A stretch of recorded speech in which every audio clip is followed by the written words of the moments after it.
Well, ABB as a supplier to the industry focuses on electrification and automation.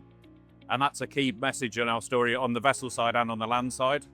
And that's the message we're trying to bring to the people at Posidonia, that you can combine the two systems, understand both of them and optimize any kind of solution.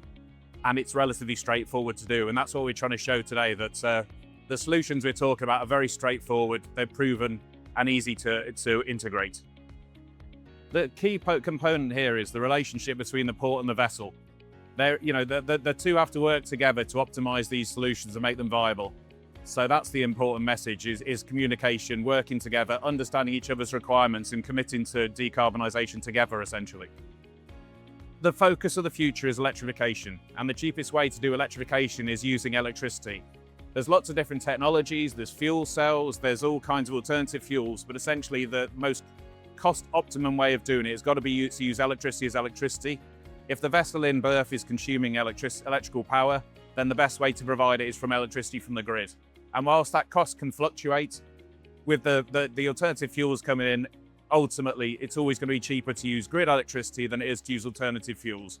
So for us, we think that electricity gives surety to stabilising costs in decarbonisation during port calls. I think that the reliance on shore power dictates the design of the vessel. The first thing you can do is energy efficiency, to use as little power as possible. And when a vessel's in port, you can then reduces the power requirements, which has a knock-on for the grid. You mentioned the tanker segment, very interesting times in the tanker segment, a big focus on electrification. And that's because some of these vessels come in with normal port calls, as other vessels do, but others stay for long periods of time, consuming high amounts of power. So it's definitely an interesting sector for electrification and worth investigating. And the main business case for any kind of electrification solution is making sure it's used.